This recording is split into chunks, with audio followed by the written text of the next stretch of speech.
Score মধ্যে খুব চমৎকারভাবে সেটা প্রেজেন্টেশন এবং কোশ্চেন আনসার সেশনের মাধ্যমে সবাইকে উজ্জীবিত করেছেন। অনলাইন জুয়ার নেতিবাচক প্রভাব নিয়ে আলোচনা হয়েছে।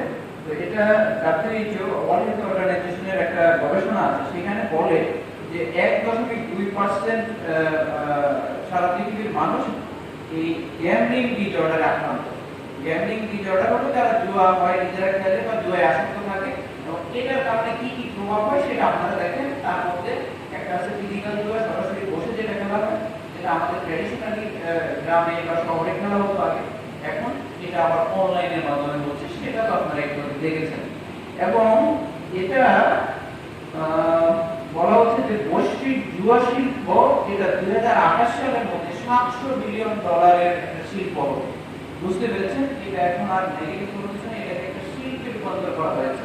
তো এটার যে ক্ষতিকর দিক, এটা থেকে আমাদের তরুণ প্রজন্ম, আমাদের জনসাধারণ যারা আছে তাদেরকে শুধু পুলিশিং এর মাধ্যমে এটা বন্ধ করা সম্ভব নয়।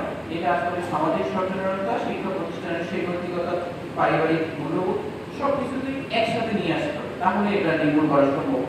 আর এটার জন্য সরকারের আগে আমাদের জুয়া বিভাগে একটা আইন রয়েছে, সেখানে অল্প জরিমানা ছিল। এই অনলাইন জুয়াটাকে আবার সাইবার সিকিউরিটি আইন রয়েছে, আমাদের সাইবার নিরাপত্তা আইনে এটাকে শাস্তি বাড়ানো হয়েছে, সেখানে 2 বছর পর্যন্ত কারাদণ্ড এবং সর্বোচ্চ 1 কোটি টাকা জরিমানার বিধান করা হয়েছে। আমি জাস্ট একটু আইনি বিষয়টা তুলে ধরলাম।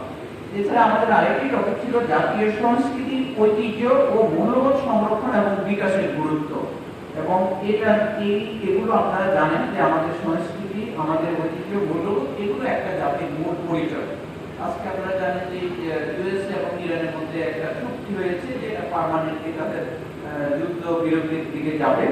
তো ইরানি জাতির সংস্কৃতি এখন সারা পৃথিবীতে এগুলো এখন আলোচনা করছে, একাডেমিতে আলোচনা হচ্ছে, বিভিন্ন ফোরামে আলোচনা হচ্ছে, যে একটা জাতি কিভাবে এত বছর এই টেনশনের মধ্যে, ট্রেডের মধ্যে, পরাশক্তির সাথে লড়ে তার প্রতিবেশী যারা আছে তাদের সবার সাথে যুদ্ধ করে তারা কিভাবে টিকিয়ে আছে।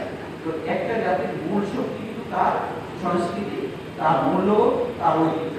কিন্তু আমরা সেই ঐতিহ্যগুলো হারিয়ে দিই। আজকের অনুষ্ঠানের বিশেষ অতিথি আমাদের প্রেস ক্লাবের সভাপতির মধ্যে একটা কথা বলেছেন আপনারা ওনার বক্তব্যে, যে একটি মন্দির যেটি এই হয়তো 100 বছরের পুরনো মারুচালা নামে একটি মন্দির, যেটি এটি শ্রেণী মন্দির, এটি দেবত্বের একটি সম্পত্তি, একসময় একটি সরকারি সম্পত্তি ছিল, পরবর্তীতে বিএসএ এটা মন্দির শ্রেণী, যেহেতু এটা একটা স্টেটের মাধ্যমে পরিচালনার জন্য মন্দির শ্রেণী সর্বসাধারণ ব্যবহারের জন্য বিএসএ তাদেরকে এটা রেকর্ড দেওয়া হয়েছে। তো সেই ক্ষেত্রে এই সর্বসাধারণের ব্যবহার্য এইরকম একটা মন্দির শ্রেণীকে সেটাকে মার্কেট করা হচ্ছে। এই জন্য যখন সামাজিক রাজনৈতিক নেতৃবৃন্দ যখন বললেন যে না, এটা সামাজিক ঐতিহ্য, আমাদের ঝালকাঠির ঐতিহ্য, এবং এটা ধর্মীয় একটি প্রতিষ্ঠান, সেটাকে আসলে এটা একটু মার্কেট হতে পারে না, একটা বাণিজ্যিক কার্যক্রমের যে করার সুযোগ নেই এটা।